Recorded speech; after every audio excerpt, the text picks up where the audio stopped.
Когда будет 19, мы пойдем фигу листа. Я регистр 1972, по-моему, 71. Да, современно.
нам надо в жизни, это быть рядом с Тобой, слышать Твой голос, уповать на Тебя, Господи.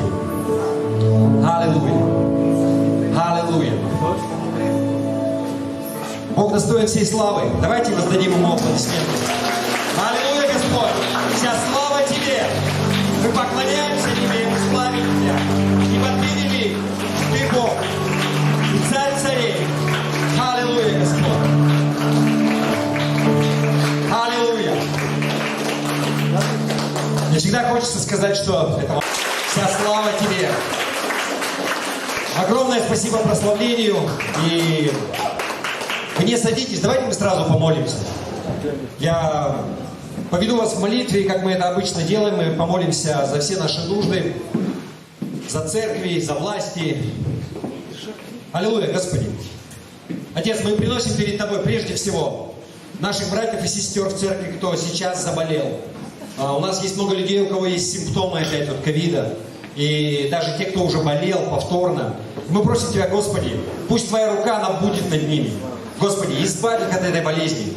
Во имя Иисуса Христа мы просто запрещаем этому вирусу в их теле. Мы провозглашаем божественное здоровье и полное восстановление и выздоровление. Господи, я также прошу Тебя за каждого человека, который переболел у нас. И, Господи, восстанови полностью, чтобы не было никакой побочки. Отец, всякое тромбообразование, всякие другие проблемы, которые обычно бывают с ковидом, Господи. Мы просим Тебя, восстанови полностью людей во имя Иисуса Христа. Полное божественное здоровье провозглашаю в каждое тело во имя Иисуса.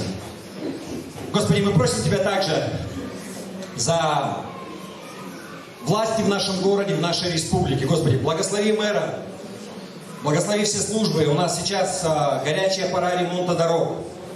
И так почему-то складывается все время, что у нас начинают класть асфальт, когда выпадает первый снег, Господи. Но пусть это поменяется. Господь, город становится лучше. Благодарим Тебя за это, Господь. У нас так давно ничего не делалось, что сейчас просто не хватает работников, профессионалов. Господь, благослови, дай мудрости каждому управленцу. Господи, начинать все вовремя заканчивать. Господи, благослови главу республики. Пусть у него будет мудрость в управлении.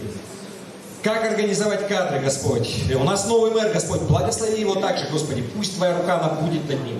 Пусть эти люди, они знают и боятся, что есть власть над ними также. Пусть они служат людям здесь, в этом городе, в этой республике. Господи, мы просим Тебя также за каждую церковь в нашем городе и также в нашей республике и по всему Дальнему Востоку. Прежде всего за тех, кто входит в наш союз также с нами. Наши братья и сестры. Господь, просим Тебя, благослови их. Провозглашаем мир и единство в каждую церковь. Потому что мы строим одно царство, Господь.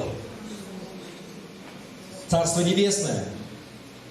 Мы работаем ради Тебя, не ради какой-то отдельной церкви, Господь. Благослови. Аллилуйя. Господи, я прошу Тебя также за каждую нужду, которая есть в нашей церкви. Сейчас время отпусков наступает, у кого-то что-то там складывается, билеты, Господи, усмотри все. Дай мудрости каждому человеку, как купить, куда поехать, что сделать. Кто-то переводит детей, кто-то усматривает переезд, ищет квартиру. Господи, благослови, дай мудрости и направь просто. Благослови людьми, которые как-то посодействуют. Мы все проблемы повседневные слагаем перед Тобой, отдаем в Твои руки и просим, Господь, Ты позаботься об этом. Во имя Иисуса Христа. Аллилуйя, Господи. Аминь. И можно детей позвать, дети вот перед сценой здесь можно встать.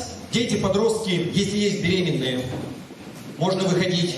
И также, если есть кто-то из женщин, вы не можете забеременеть, выходить не надо, но возьмите это для себя. У нас просто, я верю, в нашей церкви есть такое помазание. У нас неоднократно происходили такие вещи, что мы молились за людей, и они не могли иметь детей долгое время. И сейчас у них по двое и по трое. Поэтому можно не выходить, но возьмите это слово для себя, мы будем молиться.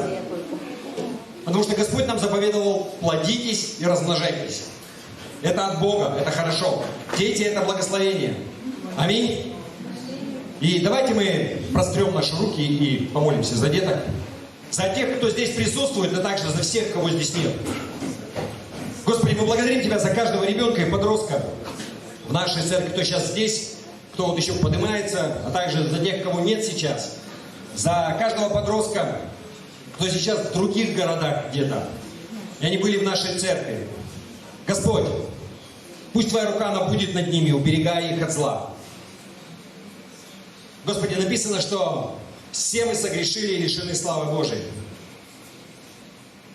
Но мы просим Тебя, Господь, благодаря крови Иисуса, мы очищены, мы просим Тебя, Ты позаботься. Даже если кто-то из них оступился или оступится в будущем, отойдет от Тебя, Господи, пусть они вернутся в конце концов.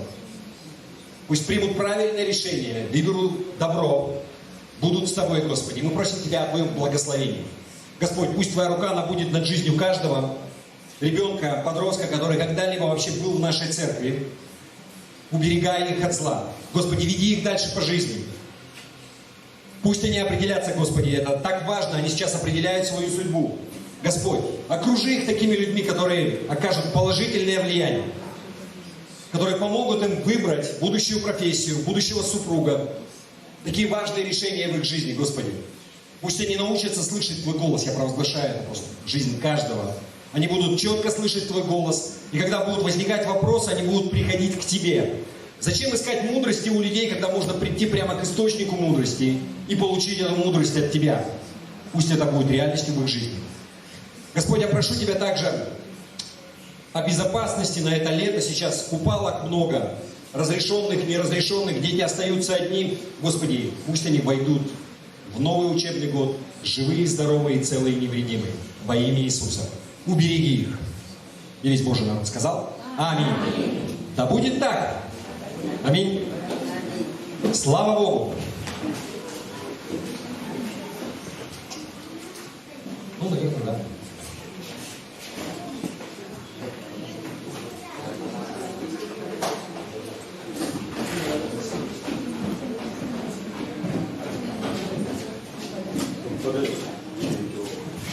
Слава Богу! Вы заметили, да, что у нас перемены, у нас еще не все отточено. У нас появилась сцена. Кто заметил, что у нас сцена есть? Вот когда первый раз пришли, есть такие люди, кто вот зашел и, знаете, как одна сестра сказала: я понимаю, что что-то изменилось, а что не могу понять. Вот кто-нибудь так увидел, нет? Да. Вы знаете, мне кажется, что она так органически вписалась, как будто все время здесь была, да? Как будто не это, так классно получилось. Потому что мы очень переживали, как это будет. Потому что мы сделали большую сцену, и когда зал был пустой, я смотрел и думал, что мы вообще сделали? Мы треть зала съели. Но вы знаете, у нас получилось очень хорошо, я думаю. Слава Богу. За мудрость, за тех людей, кто посоветовал. И у нас сегодня первый день месяца, первое воскресенье месяца, прошу прощения. И вы знаете, что в каждое первое воскресенье мы принимаем причастие всей церковью. Прежде чем мы к этому перейдем, я бы хотел кое-что сказать. И у нас есть еще некоторые вещи, да. Что я хотел сказать? Вы знаете, вот мы молились уже, я упомянул, у нас так много заболевших. Ну, не так много, но есть опять. И статистика, она не очень решающая. У нас как бы опять рекорды с января по заболеваемости в стране имеется в виду. Не у нас только. И сейчас вообще популярная такая тема, знаете, я не знаю почему, вот именно у нас в стране. Я, может быть, сейчас то, что буду говорить, не совсем популярно будет. Кто-то может не согласиться. Но это всегда ваше решение. Вы же понимаете, да, что вот конечное решение в жизни вообще за все, оно лежит на тебе. Потому что людям свойственно обвинить власть. Вот у нас президент не такой, у нас правительство не такое, чиновники все проворовались. И потом там могут винить пастора, могут винить там еще кого-то, друзей, кризис в стране, еще что-то. Но вообще ответственность за принятие решений в своей жизни несешь ты. Вы согласны с этим? Ты можешь прислушиваться к чему-то совету, но никто тебе руки не выкручивает. Это я к чему говорю? Это я говорю про вакцинацию.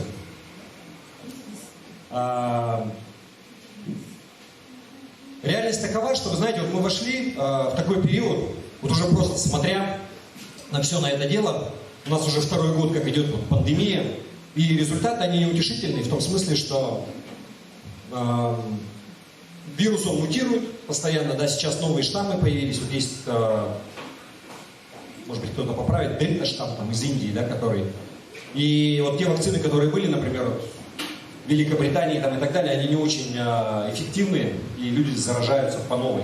И проблема в том, что в Индии там очень сильно были распространены вот такие антиковидные меры, и хотя там очень большая фармацевтическая промышленность, да, они только-только начинают выпускать как бы там вакцины на поток, и вот за это время вакцина, она мутировала, пока у них вот это все дело раскачивалось, вот, но именно оттуда как бы новый штамм идет. То есть если вирус не победить, он как бы мутирует, он приобретает новые формы, и может так сложиться, что, знаете, никто не знает, как это будет. Я надеюсь, что все-таки удастся переломить ход, но на данный момент просвета особо не видать.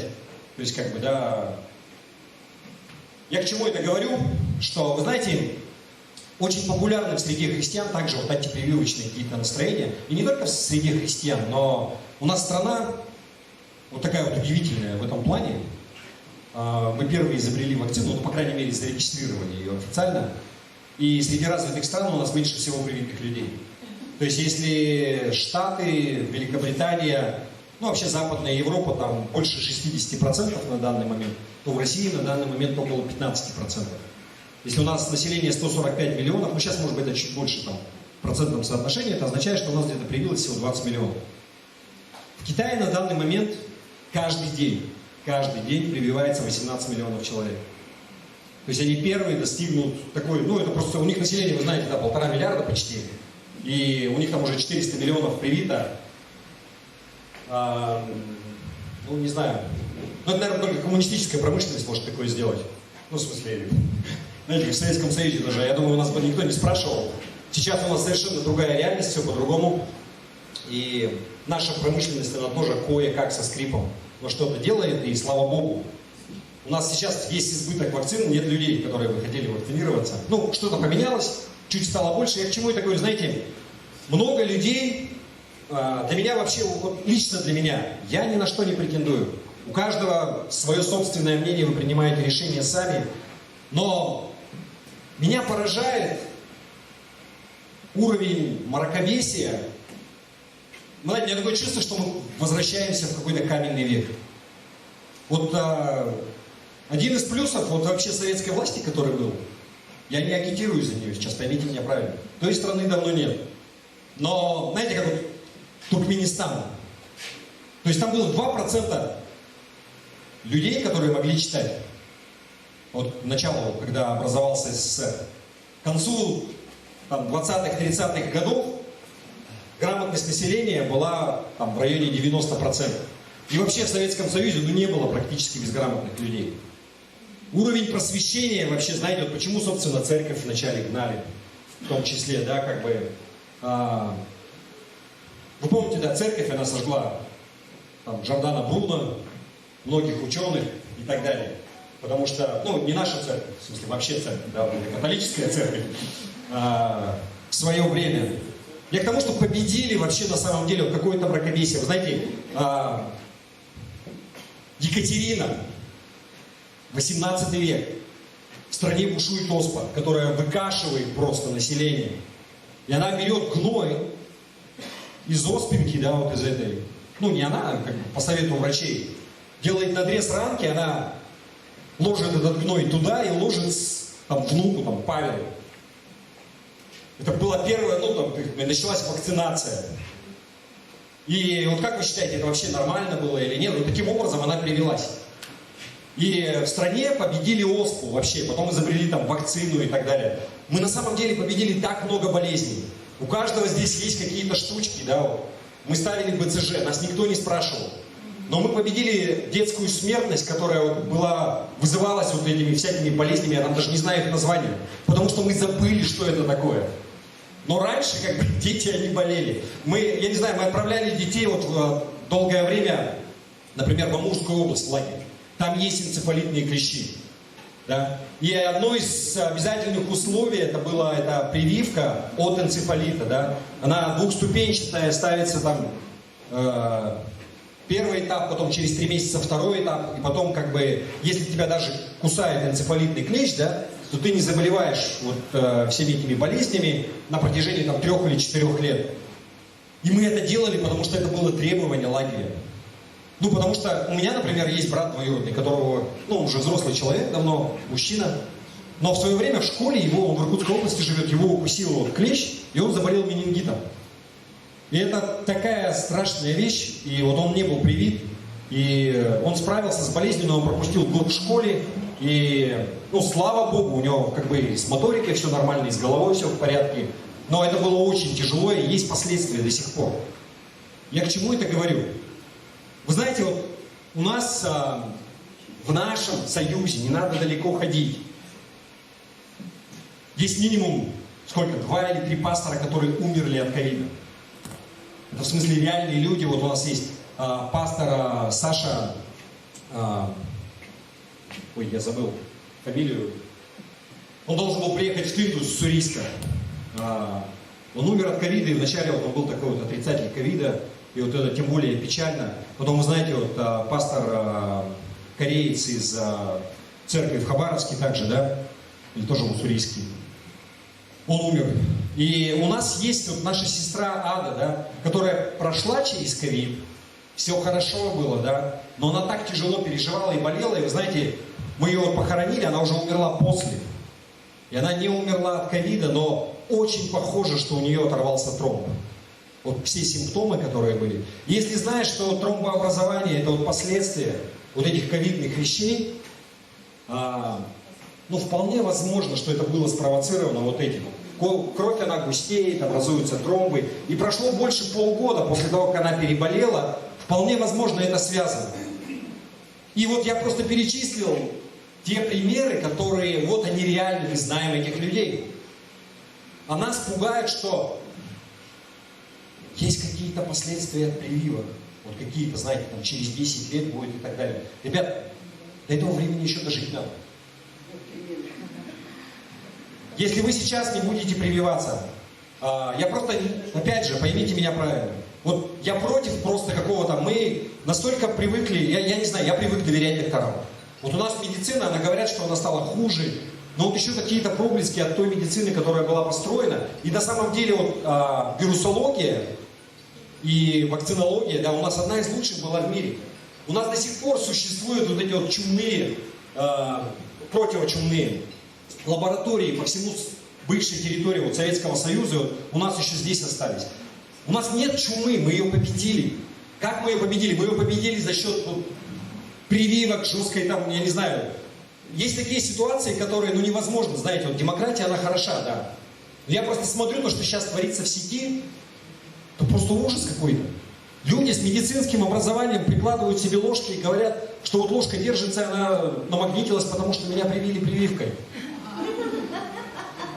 Нет, ну, это как бы, я тоже сначала смеялся, но в христианской среде люди говорят про то, что земля плоская, на полном серьезе.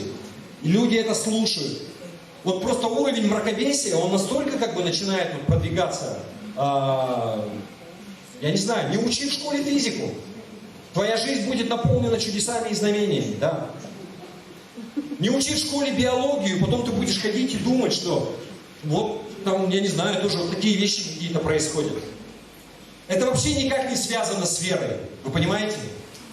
А те эксперты, которые, вот лжеэксперты, я так скажу, я просто говорю вам свое мнение.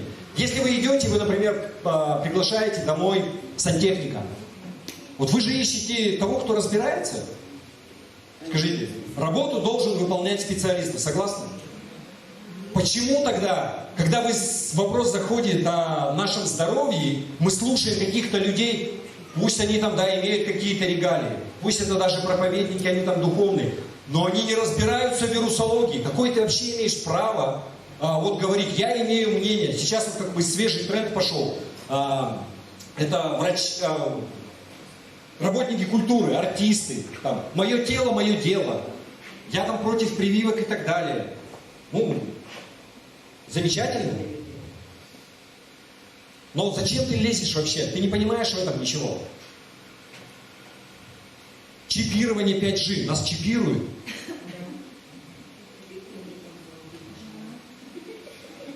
Что вот там поставили прививку, и там кто-то начинает, что вот он апокалипсис таким образом придет. Это такая муть.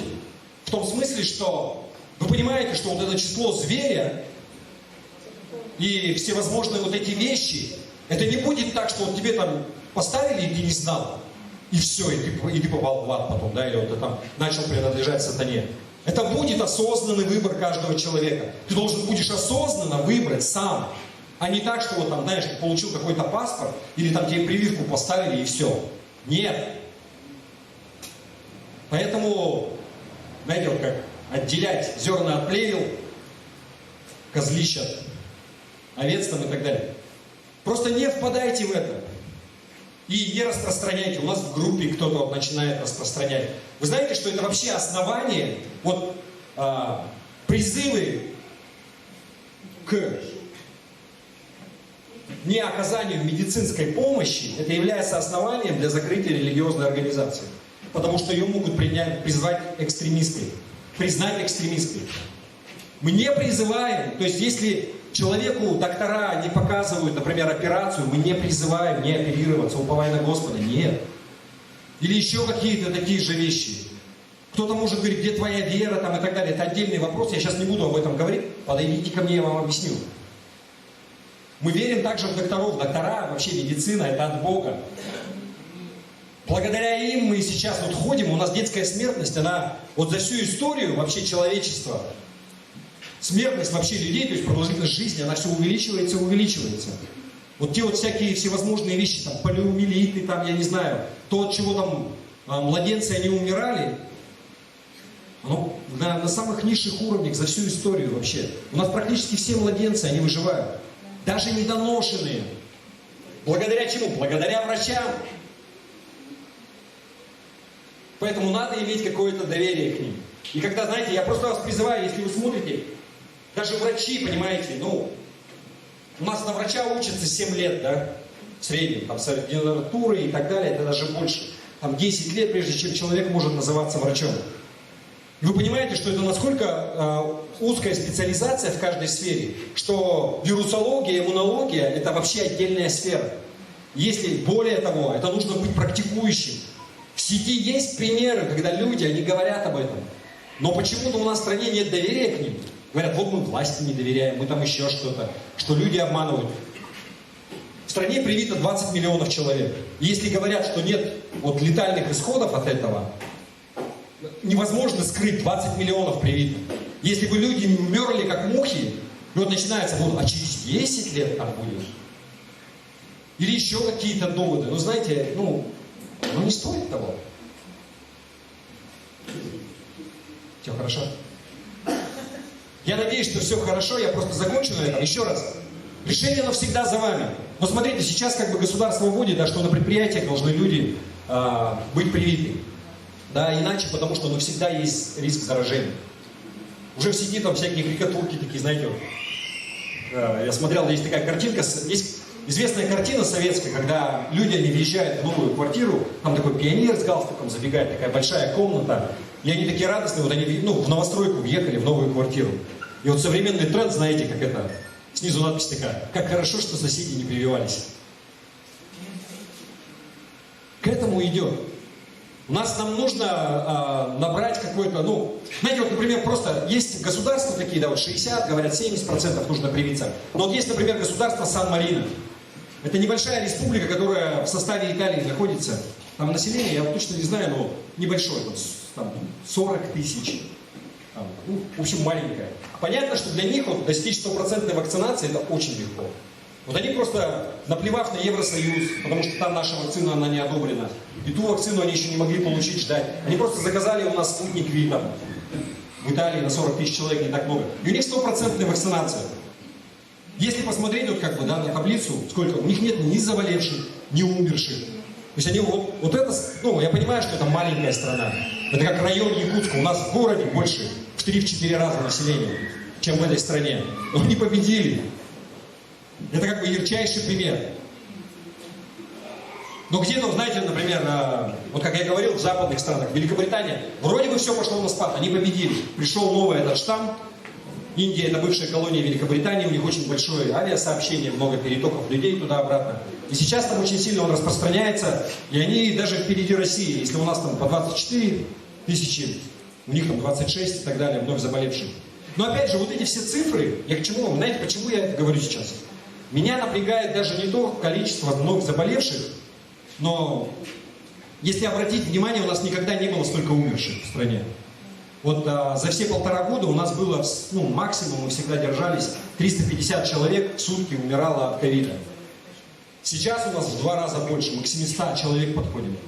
И причем, знаете, вот, например, в Питере и в Москве количество умерших, оно одинаковое. Это о чем говорит?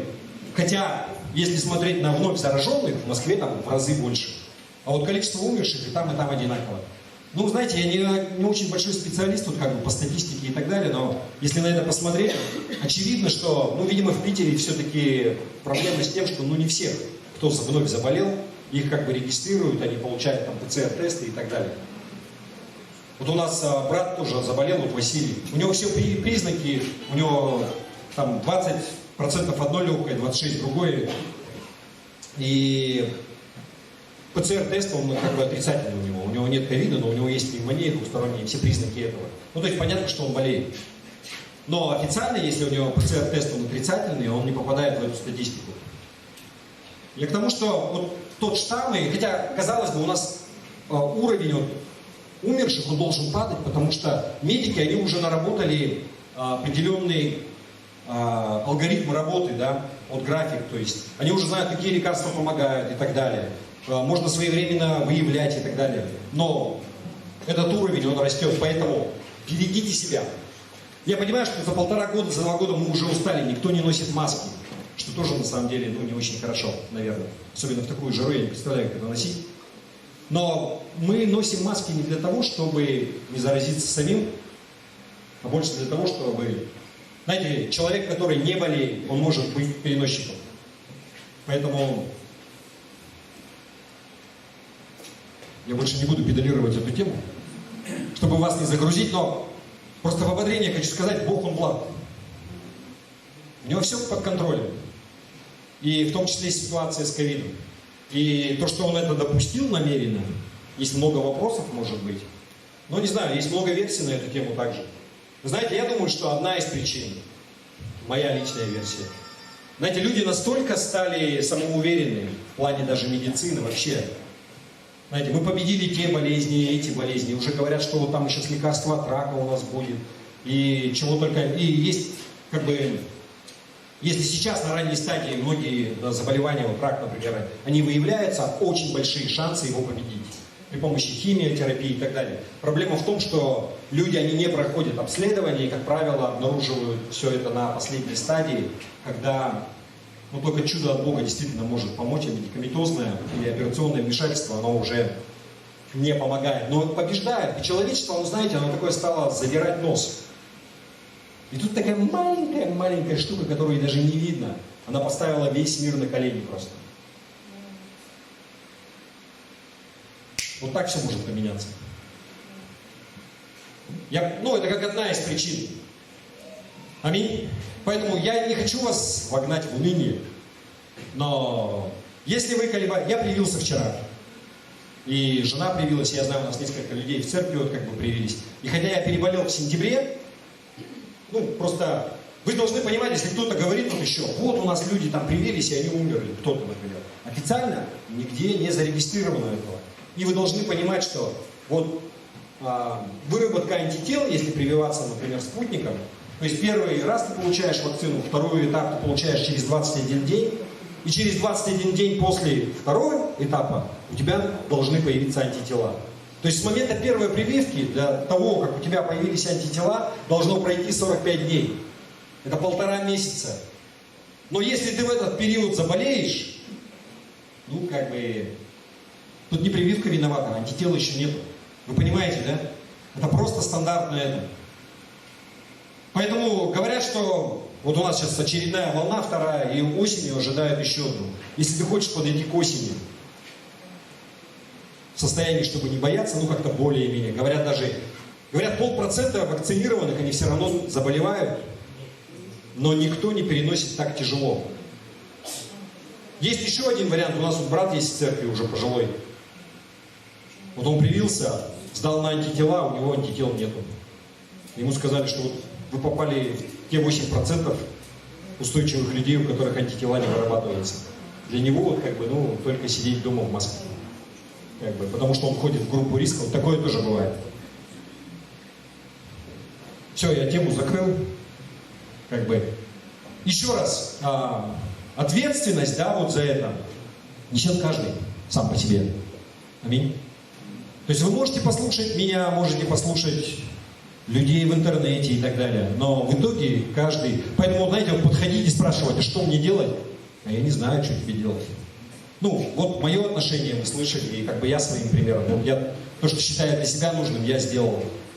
Родителей я отвез привиться еще раньше, потому что они уже пожилые, входят в группу риска, то есть это когда была первая волна. А дальше вы решаете сами. Аминь. Еще раз, у нас первое воскресенье месяца, и мы принимаем хлебопреломление. И это на самом деле такая привилегия, да, делать это. Потому что это то, что заповедовал нам Иисус Христос. И когда мы поступаем таким образом, что мы делаем?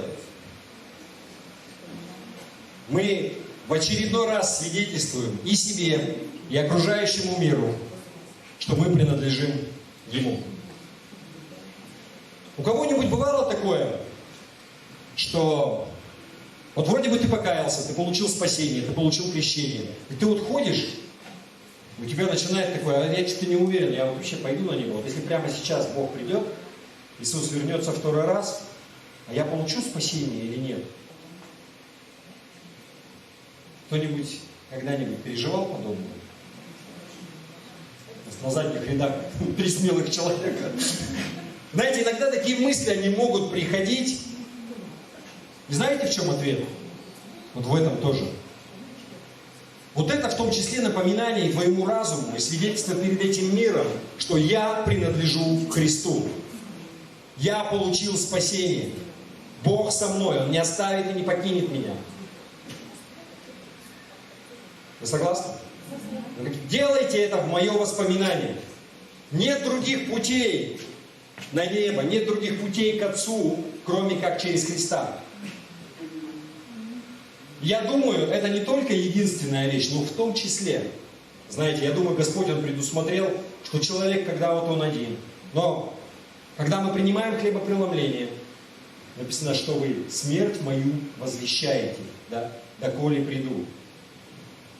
Мы Его, мы принадлежим Ему. Причастие. Мы становимся частью Его и частью Его тела. А Его тело это кто? Это церковь. Это мы в том числе. Его тело, оно состоит из маленьких кусочков, из тебя и из меня. И когда мы причащаемся, мы становимся частью Его тела. Мы еще раз напоминаем об этом. Аминь. Спасение, оно принадлежит тебе, немало не сомневайся в этом. И оно принадлежит не потому, что ты заслуживаешь его делами. Написано, что делами никто не может спастись. Спасение, оно не потому, что ты такой хороший, заслужил его. Нет. Все согрешили и лишены славы Божьей. Но мы получили спасение из-за Него. Из-за Христа. Потому что Он умер и омыл тебя. И когда ты это делаешь, ты еще раз возвещаешь. Дьявол приходит и лжет тебе. Ты недостоин. А ты уверен, что у тебя будет спасение? А если ты Сын Божий, сделай то-то, то-то. Он даже Иисусу задавал этот вопрос. Если ты Сын? Что значит если? Мне не нужно тебе ничего доказывать. Здесь то же самое. Тебе не надо никому ничего доказывать. Ты просто принимаешь это еще раз свидетельство. Но ты и себя обновляешь, вдохновляешь этим. И это свидетельство для дьявола и для всех. Я принадлежу Христу. Я причащаюсь с Ним. Аминь. Слав, можно тебя попросить поиграть? И мы сейчас будем принимать хлебопреломление. Причастие. Я просто хочу напомнить, что мы верим в то, что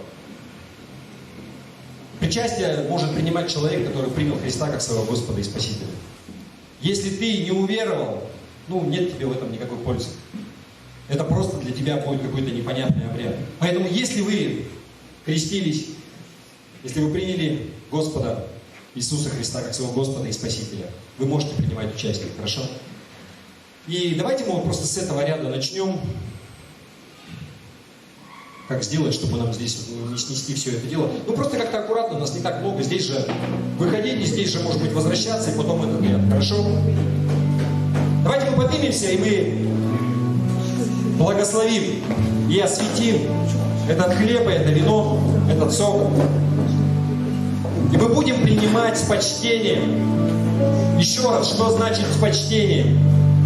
Это не значит, что если ты что-то сделал плохого, то ты недостоин. Если ты сделал что-то плохое, если ты грешил, сейчас есть время для тебя покаяться. Но это еще одна ложь от дьявола, что ты не можешь принимать, если у тебя там что-то было не так. Написано, что исповедуем грехи наши перед Ним, и Он, будучи верен и праведен, простит нам грехи наши. Этого достаточно, Его крови достаточно. Ты не можешь заслужить, опять, тебе не нужно выслуживаться. В этом все преимущество и вся великая вот такая, не знаю, простота и истина, и величие жертвы Иисуса Христа. Мы принимаем с достоинством, вспоминая о Нем, но мы не пытаемся это заслужить. Он уже все сделал. Аминь. Отец Небесный, благодарим Тебя за Твоего Сына, за Иисуса Христа, за Его смерть на кресте. Прямо сейчас мы освящаем этот сок, мы освящаем этот хлеб, мы провозглашаем, что этот хлеб – это тело Твое, Христос, которое было ломимо за нас. Мы освящаем этот сок и говорим, что это кровь, которая пролилась за нас, и посредством которой мы очистились и получили обетование вечной жизни. Иисус, мы благодарим Тебя. Принимаем это, как Ты заповедовал нам, вспоминая Тебя, Ты великой жертвой, с благодарностью, потому что из-за Тебя мы имеем доступ к Отцу. Аминь. Можно находиться здесь.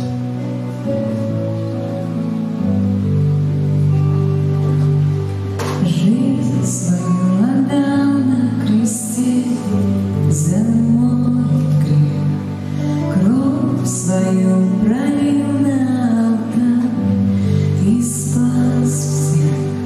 В небе навсегда записал мое имя. Ты для меня все. Ты для меня все, все, что мне надо. Знать Тебя и быть с Тобой рядом. Мое сердце изменил навсегда. Для Тебя поет душа моя. Что мне надо? Знать Тебя и быть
благой Господь.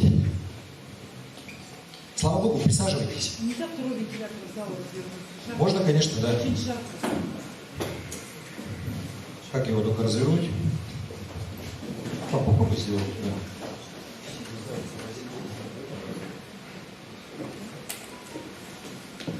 Да, у нас тепло. Но у нас уже какие-то перемены, согласитесь? Кто заметил сцену еще раз? Здорово же, да? И у нас лестница тоже есть, и там какие-то работы ведутся, и у нас штукатурка на лестнице, под лестницей. И там отделка есть, и... Вот, кстати, мы так плавно переходим, да, к десятинному пожертвованию. Вы знаете, я удивляюсь, сколько стоит сейчас работа. Я вот тут поделился с товарищем, сколько мы отдали за лестницу. И вы знаете, мы заплатили за работу в 2 раза меньше, чем изначально за вас просили. Мне сказали, слушай, а ты уверен, что это вообще, ну, нормально? Вас не обдирает? Я говорю, не знаю, по-моему, нормально.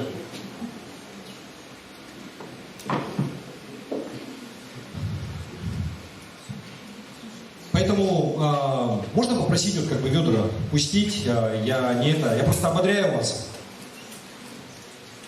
Если вы давали, продолжайте давать. Если вы первый раз, вы не понимаете, что происходит, тогда это не про вас. Просто не переживайте. Это не обязаловка, это не обдираловка.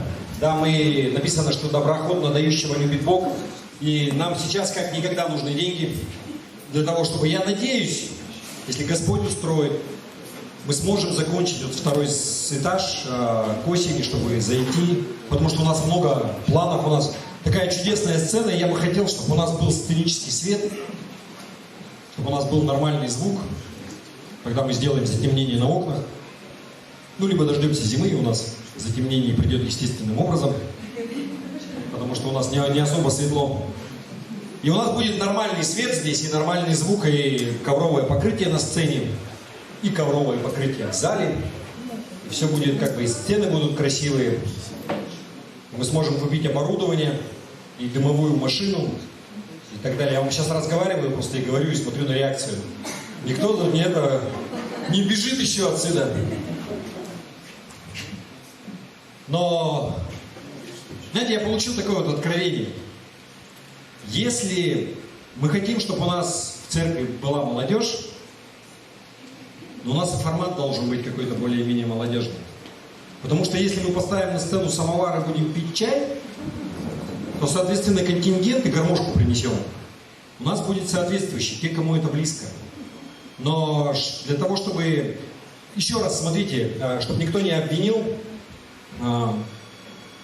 я не умаляю действия Духа Святого и вообще Бога, Его чудес, Его знамений. Но вот формат подачи, знаете, он может быть разный. Кто-нибудь бывал в баптистских церквях, кто-нибудь бывал в католической церкви или вот в православной церкви. Я ничего не говорю против сейчас, да. Но у нас разный формат. Мы совершаем богослужение, но я верю, что, знаете, с течением времени послание, оно одно и то же. Бог, Он один и тот же. Но способы Его донесения, они должны как бы меняться со временем. То же самое прославление, потому что то прославление, которое было, когда основалась церковь, если просто цепляться за форму, но это будут те вот инструменты, как гусли, я не знаю, на чем они там играли. Но вот тогда оно такое будет. Знаете, вот прорыв был, когда органы изобрели, и потом вот органная музыка. Это все равно, что сейчас вот как бы электрические гитары поставить. Когда все думали, вау, а что они делают, богохульники? Надо гусли тащить. Вы понимаете, да? Поэтому форма, если ты славишь Бога, сам по себе инструмент, это инструмент. Ты можешь славить дьявола, а можешь славить Бога. Аминь. То же самое с интернетом. Ты можешь вести трансляции церковных собраний, и люди, которые сидят дома, не могут быть благословлены этим. А также ты можешь использовать интернет, я не знаю, для сайтов там, с порнографией или там, продажи наркотиков. Это просто инструмент. От нас зависит, чем мы его наполняем. Аминь. Поэтому, может быть, настанет то время, я надеюсь, что нам удастся избежать вот таких, знаете, что никого не коробит. Я никого не покоробил, что у нас сцена появилась. Потому что, знаете, я понял, что невозможно угодить всем. И это истина человеческая, и как там Я не червонец, чтобы всем нравиться, да, вот если там. Я недавно другую картинку видел, знаете, такой дом построенный. И там просто наляпано все, что угодно. Там какая-то китайская падога, здесь какие-то такая крыша, здесь это, здесь окна такие, здесь треугольные, там круглые. В конце приписано. Пытались понравиться всем. Вот если так делать, оно так и будет. Ну, в смысле, будет вообще не понять, что. Поэтому я взываю к вашей милости, сострадательности. Если что-то пойдет немножко не в соответствии с тем, что вы думаете, мы восприимчивы как бы к... Хотя уже даже этот, знаете, уже план есть, уже поздно. Знаете, уже решение принято. Тут остается только уповать на Господа. Но пока вроде бы неплохо. Кстати, вот интересно, наверное, я просто как бы к проповеди готовился, я вот сейчас такой говорю, и, ну, как бы откликается с тем, о чем я сегодня хотел бы поделиться, чтобы, о чем я буду говорить. И прежде чем я перейду к проповеди, давайте мы прочитаем место Писания. Это Галатам 5 глава, с 13 по 26 стих. И я хочу прочитать весь отрывок целиком, мы к нему будем обращаться. Многие из вас вы слышали, знаете, когда я сейчас буду читать, вы вспомните. Итак, Галатам 5 глава, 13 стих. «К свободе призваны вы, братья, только бы свобода ваша не была поводом к угождению плоти. Но любовью служите друг другу, ибо весь закон в одном слове заключается. Люби ближнего твоего, как самого себя. Если же друг друга угрызаете и съедаете, берегитесь, чтобы вы не были истреблены друг другом. Я говорю, поступайте по духу, и вы не будете исполнять вожделение плоти, ибо плоть желает противного духу, а дух противного плоти. Они друг другу противятся, так что вы не то делаете, что хотели бы. Если же вы духом водитесь, то вы не под законом. Дела плоти известны, они суть. Прелюбодеяние, блуд, нечистота, непотребство, идолослужение, волшебство, вражда, ссоры, зависть, гнев, распри, разногласия, соблазны, ереси, ненависть, убийство, пьянство, бесчинство и тому подобное. Предваряю вас, как и прежде предварял, что поступающие так Царство Божьего не наследуют. Плод же Духа – любовь, радость, мир, долготерпение, благость, милосердие, вера, кротость, воздержание. На таковых нет закона. Но те, которые Христовы, распяли плоть со страстями и похотями. Если мы живем духом, то по духу и поступать должны. Не будем тщеславиться, друг друга раздражать, друг другу завидовать. Аминь. Можно я все-таки вентилятор немножко к себе поверну? Мне что-то совсем тепло стало. Хоть как-то.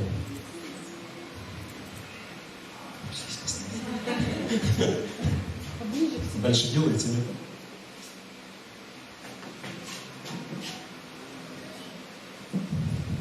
Кто-нибудь хочет, чтобы быстрее зима пришла? Нет. Прохладнее же будет. Если бы, да? Совсем прохладно. Я думаю, что каждый из вас, он когда-либо собирал пазлы. Кто-нибудь собирал пазлы? Нет, еще раз. Кто собирал пазлы? Ну, я тогда, о, хорошо. Ну, просто думаю, может, я сейчас буду примеры приводить, а люди понятия не имеют, о чем это я. Я прочитал у одного человека, знаете, такую интересную вещь. Он сказал, что все, что мне пригодилось в жизни, я научился из того, что собирал пазлы. И он говорит, что сначала первый пункт необходимый, нужно установить границы. Потому что границы, они дают тебе чувство безопасности и порядка. Второе, говорит, если дела идут не очень, нужно взять перерыв. Потому что когда ты вернешься и взглянешь на вещи по-новому, снова, то тогда все тебе покажется гораздо более понятно. То есть, если ты зашел куда-то в тупик, просто возьми время на отдых. Третье, он говорит, что работать с друзьями, с семьей гораздо быстрее, гораздо больше радости приносит. Кстати, я вот забыл одну вещь сказать. Все, кто пришел, мы не писали это в общую группу, поэтому не переживайте, что если вы не попали. Но мы попросили вот молодежь, вот Вова, Андрей здесь присутствует, Кристина, там Данил, Вова, еще ребята были. Потому что, слушайте, ну, знаете, так, потом мы еще попросили вот Тонину домашку, и здесь оказались у нас вот Дмитрий Петрович, ну, его не было, была его супруга, они случайно пришли, потому что через час нужно было. И знаете, все, у нас было 15 человек, было легко и непринужденно расставить обратно все стулья, занести на сцену аппаратуру, потому что вы понимаете, да, вот эта сцена настроилась в течение недели, было грязно и так далее. Все пропылесосили, все сделали. А в позапрошлый раз, когда мы делали лестницу, когда я сюда приехал, здесь была вот у нас дьякон Наталья одна с Романом. И они уже 3 часа здесь пахали одни. Им было не очень весело. Но когда нас было много, было весело и непринужденно. Мы за час, за полтора все сделали, все было хорошо. Итак, если ты работаешь с друзьями, с семьей, все гораздо легче. 4-я вещь, он говорит, что чему я научился из пазлов, это Создатель тебе дал картинку или гида такого, знаете, пример для подражания, которому ты можешь следовать. Говорит, следующая вещь, 5-я, которую я понял из пазлов и применяю в своей жизни, это то, что никогда не пытайся что-то силой запихать. Если что-то, оно создано для того, чтобы быть вместе, говорит, все говорит, естественным образом происходит. 6-е, он говорит, что я научился тому из пазлов, что терпение, оно вознаграждается. Вообще вся картина, она складывается кусочек за кусочком, шаг за шагом, пазл за пазлом. И 7-е, и последнее, это все на самом деле достойное и классное в жизни. Оно требует времени и усилий. И большие пазлы, великие, ну там нельзя торопиться. И вы знаете, вот, я просто к чему? Не такая уж прям большая мудрость, но интересно, да, что он так сравнил вот это с пазлами. Действительно можно применить к жизни, но в каждом пункте вот та вещь, которая повторяется, это что терпение – это ключ ко многим вещам. И если ты только не собираешь, знаете, бывают такие пазелки там из 8 кусочков, совсем маленьких, да, вот как бы там продаются такие здоровенные. Вот если ты что-то собираешь посложнее, да, ну, редко когда ты за одну ночь можешь, за один вечер справиться. Бывает, несколько дней требуется, кто-то собирает там совсем здоровенные, месяцами уходит у них. Но что я хочу сказать, что если ты не терпелив вот, в том, чтобы сложить пазелки, все заканчивается тем, знаете, что сила побеждает. Особенно у мужчин бывает, наверное. Вот он не входит туда, но если сильно надавить, то можно запекать. Либо ты все заканчивается тем, что не получилось, все обратно в коробку, все разобрался, скинул и поставил подальше на полку.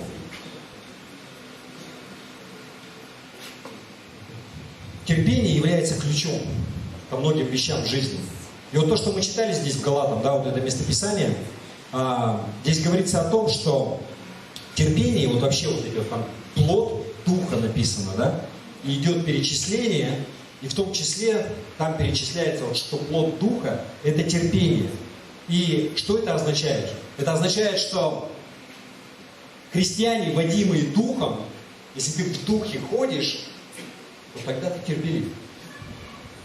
Что терпение – это один из показателей духовного христианина, водимого духом. И чем больше у тебя терпения, тем больше ты водим духом. И Бог здесь не говорит о том, что у тебя терпение для того, чтобы пазелки складывать. Или у тебя терпение, чтобы стоять где-нибудь в очереди, да? Или терпение, когда тебя кто-то подрезал на дороге. Меня недавно подрезали на прошлой неделе. Причем намеренно, наглым образом таким. Под вечер уже, жара такая. Я его на перекрестке догнал, стекло опустил. Что это было вообще? Что ты делаешь? Ну я почти в тебя въехал. У меня уже к концу дня там реакция заторможенная. Он мне ответил, что слушай, я как тебе 2 перекрестка подряд сигналил, ты трогаешься через 10 секунд там, после того, как зеленый загорелся. Ну там это, слава богу, я не перешел там. Не завелся там, не это. Но, знаете, вот терпение, оно должно быть и в том числе и в этих вещах также, в повседневных, да? И в семье, и на работе, когда. Но то, о чем здесь как бы Бог, Он говорит, да, что Он хочет, чтобы мы имели терпение. То, о чем здесь описывается в Галатах, это то, что мы должны иметь терпение к своим братьям и сестрам во Христе. Потому что они могут раздражать нисколько не меньше, чем тот человек на дороге, который тебя подрезает. Вы согласны? Вы знаете, такая тенденция вообще, я вот как бы, если кто вот в семье, он понимает, что зачастую ты самых близких и ранишь. Но мы должны иметь терпение. И вот из этого послания Галатам, то, что мы читали, знаете, в церкви были серьезные проблемы. Те, которые Павел как бы адресует, да. И одна из проблем, к которой он обращается, очевидная, да, это то, что люди, они не очень ладили друг с другом. У них были разногласия. Да? Еще раз, давайте мы посмотрим, вот 5 глава Галатам, 15 стих. Написано: «Если же друг друга угрызаете и съедаете, берегитесь, чтобы вы не были истреблены друг другом». Съедаете и угрызаете. Знаете, как Евгений Семенович Корнилович говорит, покусывали друг друга. Да? Я не думаю, что они это делали, ну, прямо в лицо, ну, где-то там за спиной.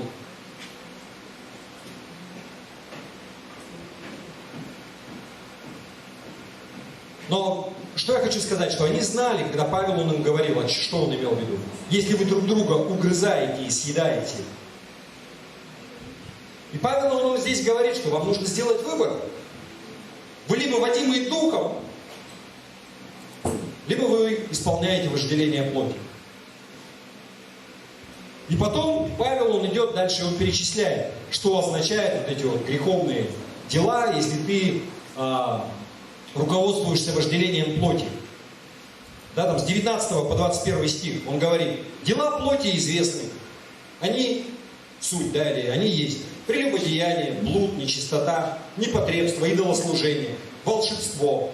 Ну, это такие вот явные, да. А дальше он что переходит? Вражда, ссоры, зависть, гнев, распри, внимание, разногласия, соблазны, ереси, ненависть, убийство, пьянство, бесчинство и тому подобное. Все в одном ряду. Убийство, пьянство, разногласия. Предваряю вас, то есть предупреждаю вас. В той церкви были проблемы. У них были проблемы с сексуальной нечистотой, с пьянством. Но среди всего этого прочего также были вражда, ссоры, зависть, гнев, распри, разногласия, соблазны, ересь, ненависть. И он их предупреждает, что, ребят, вы не должны так поступать. И он им говорит, что нужно быть водимым духом, ходить в духе, ходить по духу. Помните, я на прошлом собрании говорил, да? Как Енох. Единственное, что он сделал, Господь его, он угодил Богу, написано. И что он делал? Чем он угодил? Он ходил с Богом. Все.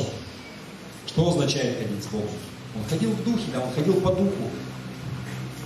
Он имел общение с ним. Просто был с ним. И он говорит, что плод духа, да, здесь в Галатах дальше Павел описывает, что церковь должна иметь этот плод духа. Что должно быть в церкви? Любовь, радость, мир, долготерпение, мир, благость, милосердие, вера, кротость, воздержание.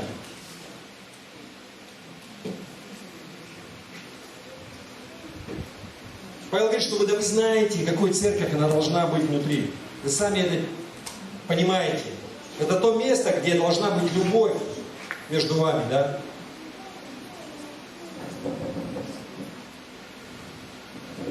Нам нужно создавать атмосферу радости.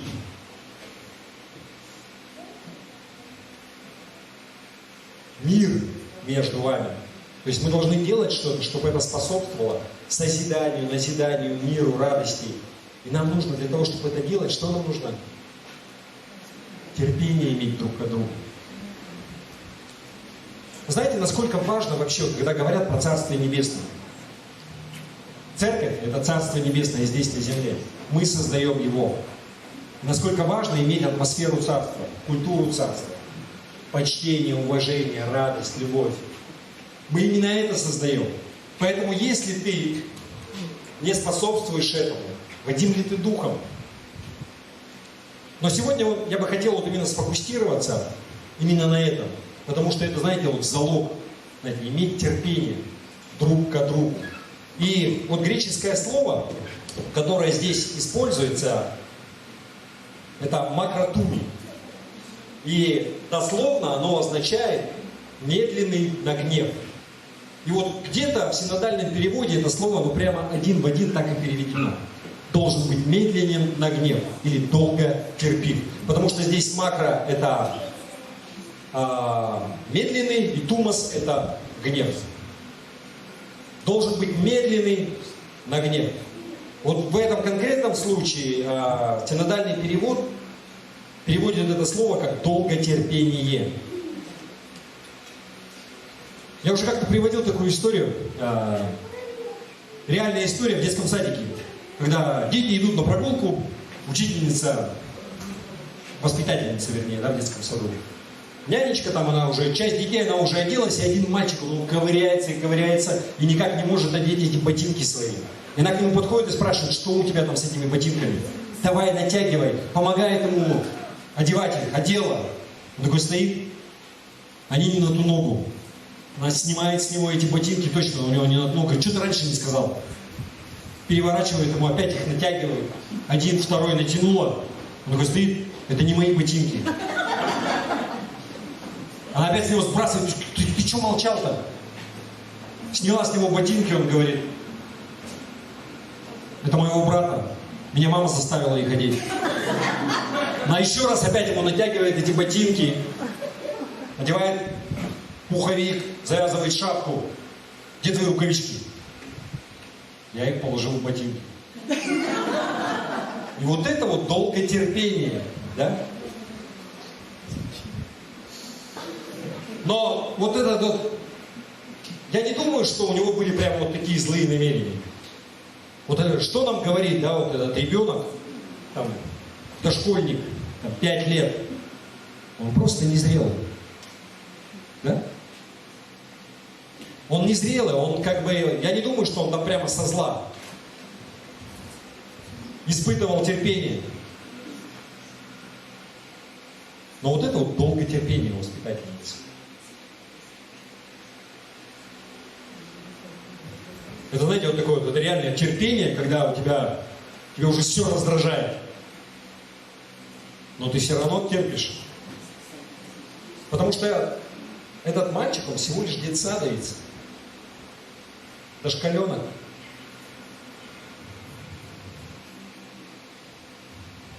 Я не думаю, что он пытался, бунтовать, или что у него были прям какие-то злые намерения.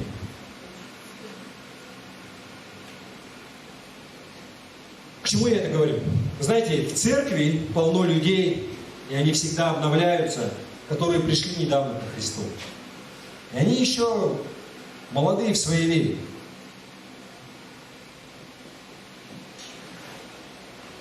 И может быть у них меньше зрелости, чем у тебя. А иногда бывает наоборот. Вроде бы уже седина. Но, знаете, с возрастом не обязательно зрелость приходит, в том числе духовная, к сожалению.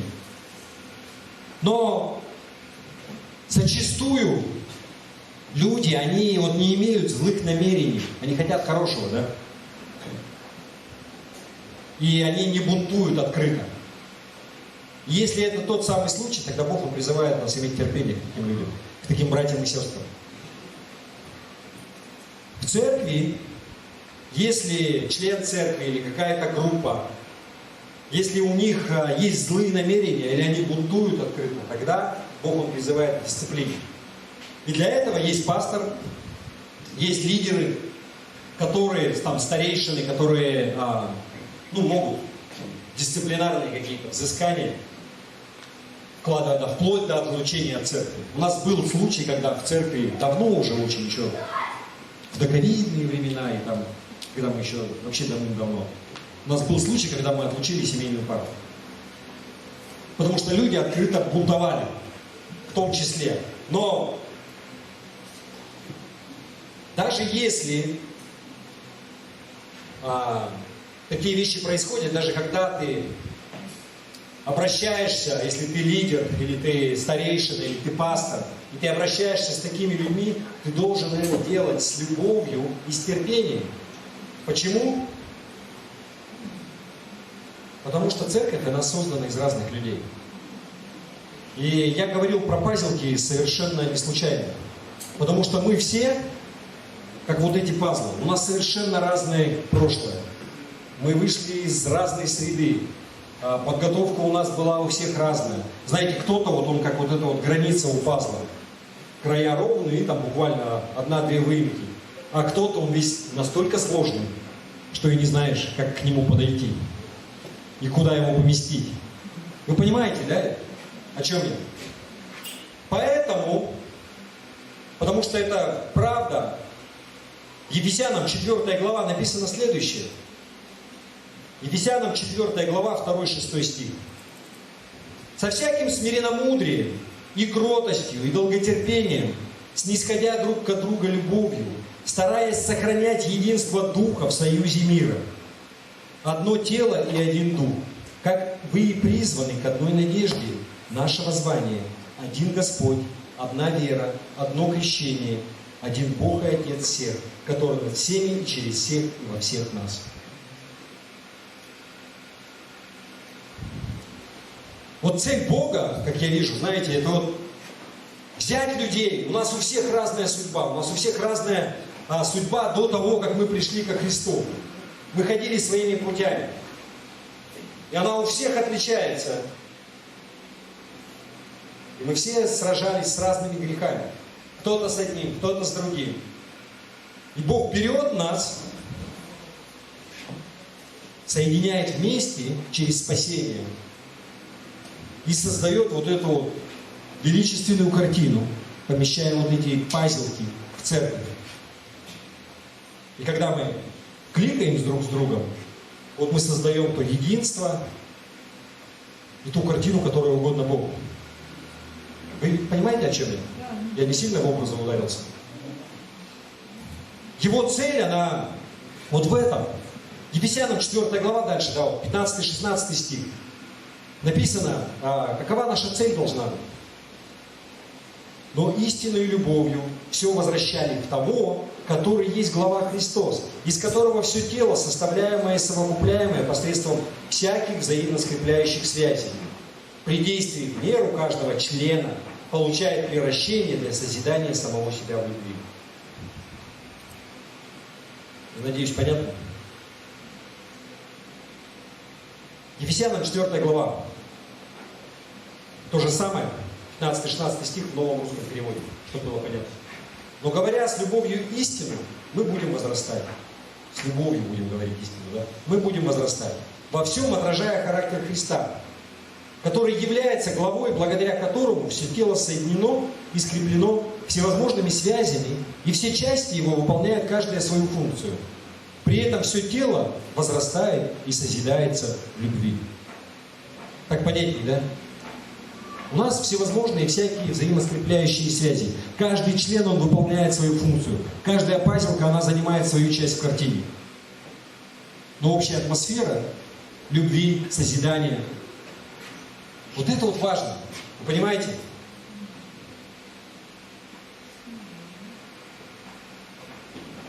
Проблема, то есть все согласны, что терпение это прям необходимо, да, долгое терпение. Аминь. Но проблема в том, что терпение, оно нелегко дается нам, не приходит просто так. Галатам здесь, то, что мы читали, говорится, что терпение, настоящее долготерпение, к верующему приходит, когда мы позволяем Духу Святому контролировать нас, вести нас. Это плод Духа. Еще раз, 5 глава, 22 стих Галатам, да, 2 часть. Плод же Духа, любовь, радость, мир, долготерпение и так далее идет перечисление. И 25 стих здесь же в 5 главе. Если мы живем Духом, то по Духу и поступать должны. Но если ты Духом водим, то тогда ты и должен быть поступать, то есть у тебя должны быть такие плоды, которые есть плоды Духа. Вы понимаете?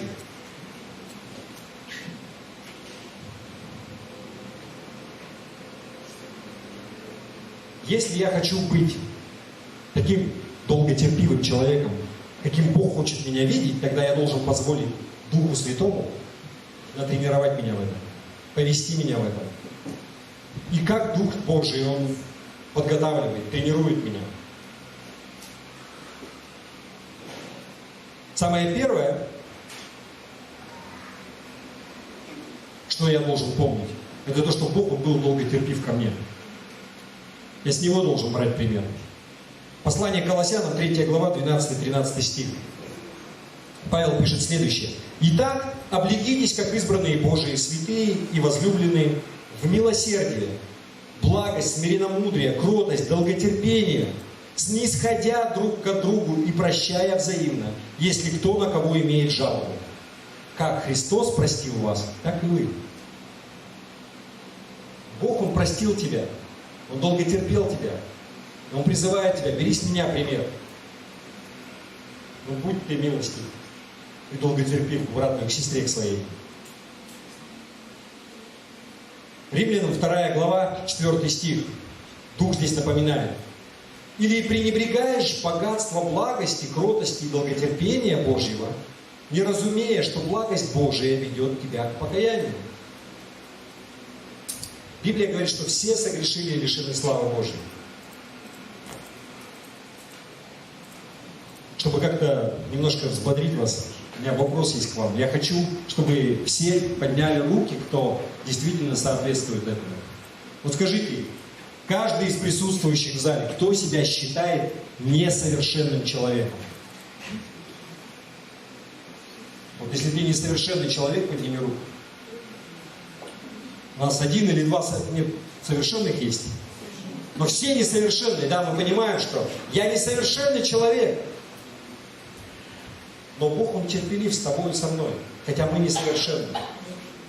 Потому что Бог, Он любит нас, Он любит тебя, любит меня, и Он прощает нас, даже несмотря на то, что мы согрешаем. Аминь. Поэтому, когда люди раздражают тебя в церкви,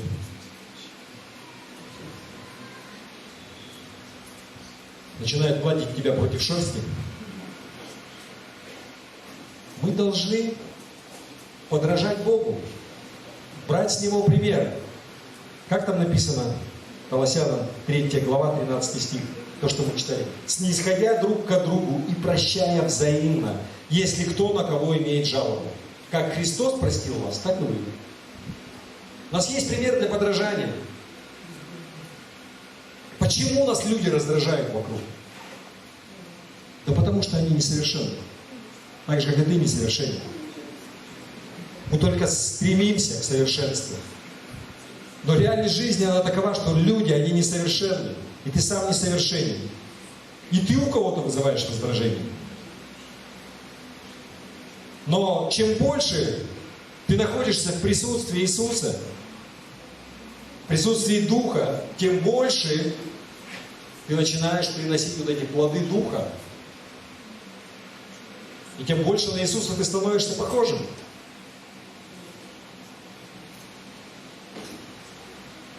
Но если мы забываем, что вот это процедура, это процесс, который занимает какое-то время, да?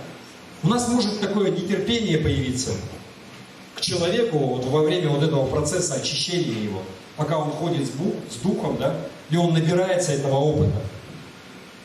Я хочу, чтобы он сразу был совершенным. Здесь сейчас он же покаялся. Вы понимаете, да, о чем я? Надо чуть-чуть терпения иметь. Всему время надо. Он покаялся там, всего год как.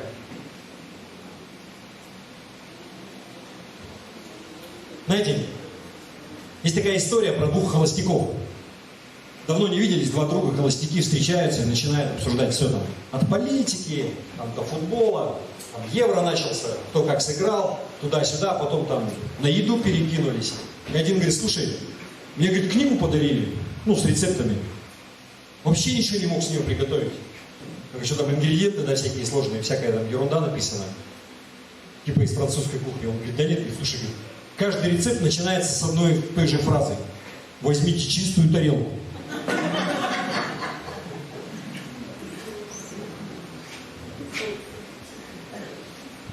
Знаете, люди часто раздражают нас, потому что они видят пятна на нашей жизни. То, что или ты видишь пятна на чьей-то жизни, которые недостаточно чистые для меня. Зачастую, да, вот эти вот пятна на чьей-то жизни, с ними нужно иметь, что-то делать. Каким образом? В Матфея Иисус говорит следующее.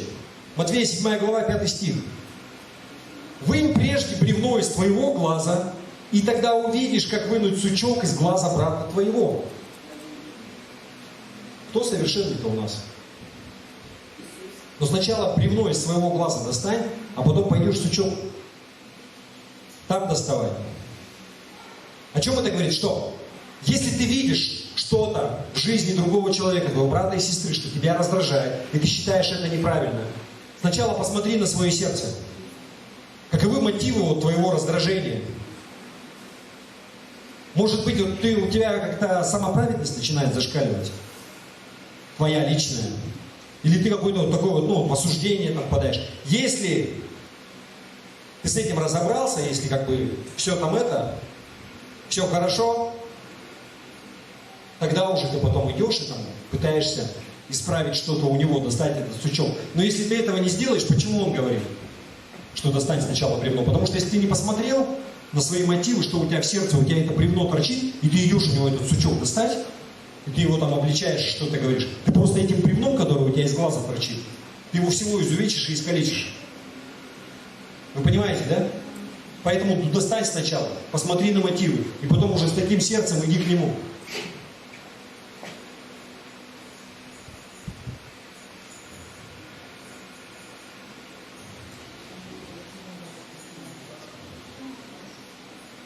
Я еще раз хочу обратить внимание, что здесь Иисус показывает пример, что ты не должен идти в чужом глазу ковыряться, удалять эти сучки, пока ты бревно не достал. Потому что иначе, что будет? Ты просто причинишь вред. И твои благие намерения, там, чью-то жизнь исправить, она просто еще больше покалечит. Это серьезно? Вы понимаете, да, о чем я? И, к сожалению, это, вот знаете, не приходит людям вот так легко. Часто бывает, что люди, вот если их кто-то обидел или что-то, они просто замыкаются, они начинают скипать потихонечку. Крышечка на лоб. Дрожит и пара кое-как там вот вырвется. Или другой способ. Они идут и с кем-нибудь делятся. Слушай, вот это вот. Или вот это вот, она меня там... Зачем? Не знаю, может быть, мы надеемся на то, что вот эта третья сторона, она пойдет и поговорит с ним, и там что-то разрешит. Но обратите внимание, если Иисус, Он не говорит нам, чтобы мы так поступали, Он не говорит, что иди там с кем-нибудь, поделись с третьей стороной, а потом там Он как бы там разрешит. Он говорит нам, Матфея 18 глава, 15 стих. Если же согрешит против тебя брат твой, пойди и обличи его между тобою и им одним. Если послушает тебя, то приобрел ты брата твоего.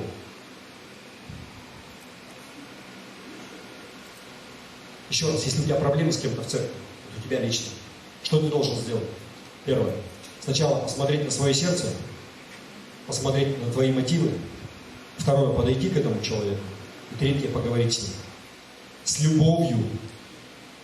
Потому что, если ты достанешь этот меч обоюдоострый, который у тебя во рту, можно так изуродовать. Еще раз, я не говорил об этом, потому что у нас есть какая-то вот проблема в церкви, я таким загадочным способом пытаюсь ее как-то там вывести, да? Но я надеюсь, знаете, мне нравится атмосфера у нас в церкви. Я это говорю для того, чтобы нам ее сохранить и больше приумножить. Вот всевозможные вещи, вот какие-то, да, служение, там еще что-то. Вот для меня это вторично. Оно придет, оно будет. Но если мы разрушим атмосферу, если мы разрушим любовь, если мы разрушим уважение взаимное, кому в радость будут эти служения? Кому ты будешь служить? Когда он там стоит и весь кровью истекает, образно говоря, да? И душа у него страдает. А мы с улыбкой скачем и там поем. Кому это надо? Поэтому, знаете, вот, приоритеты просто. И я верю действительно, что у нас хорошая атмосфера в церкви. Но даже в самых лучших и идеальных церквях нужно напоминание для того, чтобы мы были долго терпимы. Особенно, когда наступает жара, когда идут ремонты, когда происходит много чего, когда идут перемены в церкви, что у нас грядет. Ну и мы уже в процессе. Потому что всегда можно найти повод к неудовольствию. Ну, потому что, ну, представляете, мы собрали все стулья, сложили всю аппаратуру в угол, потом в воскресенье надо все обратно вытащить. Мы тут микрофон не могли найти, вот у Славы. Понимаете, уже были мысли, кто-то взял микрофон. Но потом нашли его в коробке. Слава Богу. Да, но очень легко было сорваться и начать как бы, кто взял. Денег стоит.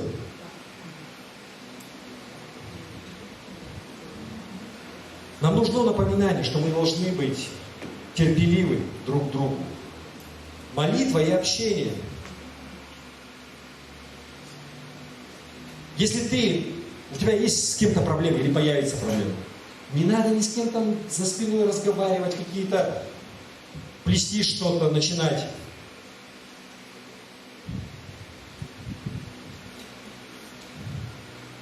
Если кто-то тебя обидел, кто-то из лидеров, не обязательно из лидеров, сестра, брат,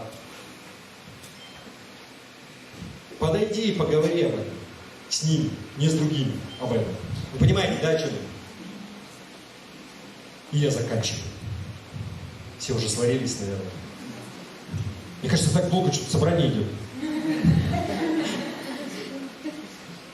Я хочу, чтобы мы помнили, что вообще Божья цель, она взять людей в этом мире, которые от всевозможных причудливых форм,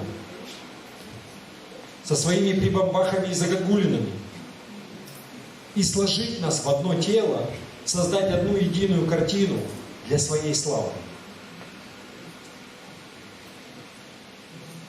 И еще раз я бы хотел сказать, это ложь от дьявола, что если вот ты такой весь причудливой формы, то тебе нет места в этой общей картине. Вот без тебя там будет дырка. Каждый может. Знаете, Бог Он так предусмотрел. Ты не случайно. Здесь для тебя есть место и предназначение. И Божья воля в этом. Нужно поместить, нужно просто не впихивать, если вот где-то тебя что-то там обламывает. Но есть место, где ты займешь предназначенное место идеальное. Легко и непринужденно. Иисус сказал, что бремя мое легко.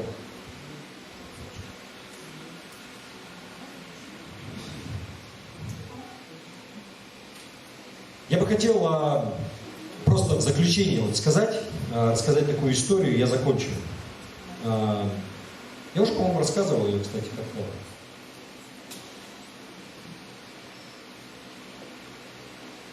Реальная история. Отец приходит домой У него работа, связанная с физическим трудом, он очень устал. Был тяжелый день. По дороге он купил журнал какой-то, ну типа National Geographic там, или что-то вот такое. И он приходит домой, у него одна единственная мечта, вот просто сесть в кресло, у него любимое есть кресло, и чтобы его никто не трогал, просто там полчаса-час вот, почитать, полистать журнальчик, и чтобы никто его не доставал. Только он садится, достает журнал, и тут хоп, 5-летний сын залазит к нему на колени и говорит: папа, давай поиграем. И вот он очень любит сына, все понимает, но никаких ни сил, ни желания. И тут ему приходит на ум как бы мысль, он открыл там журнал, и недавно там был очередной полет в космос, и в журнале была фотография, как бы вот, вид Земли из космоса, да, там, на 2 страницы, такая большая, красочная. Он берет, вырезает, вырывает эти 2 страницы, хватает ножницы и начинает их кромсать всяко разно, всевозможными узорами. И он говорит: слушай, вот скотч маленький, прозрачный, ты сейчас пойдешь, говорит, и все обратно соберешь вместе скотчем. Да? А потом, когда закончишь, придешь, мне покажешь, мы с тобой поиграем. Парень хватает все это дело, убегает.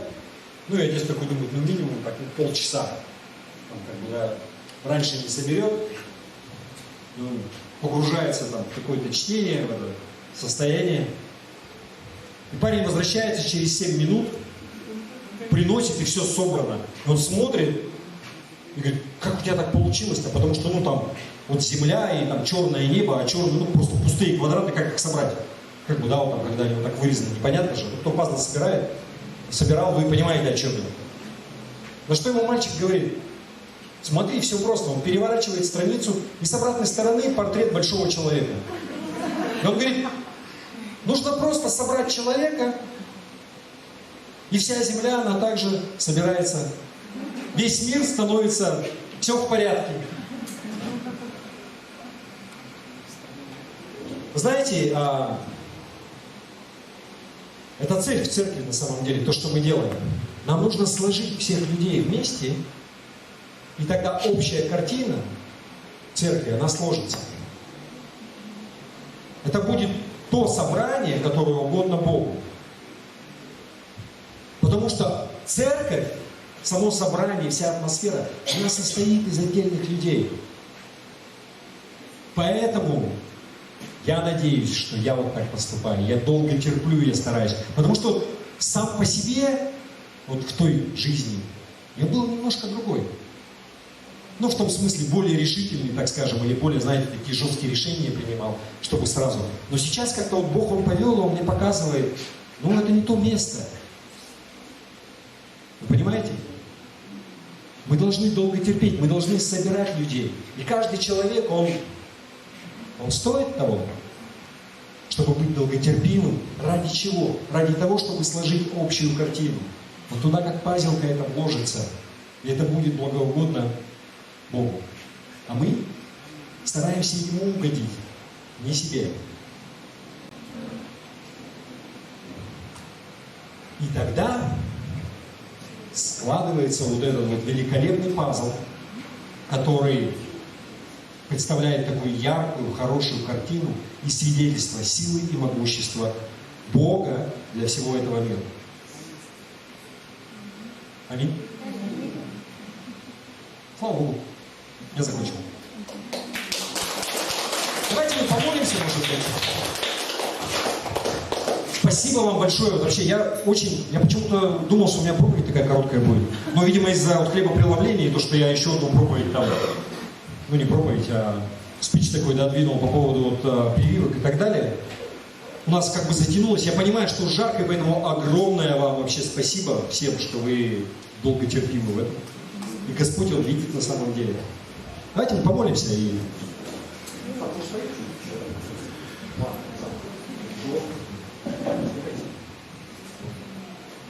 Давайте мы помолимся.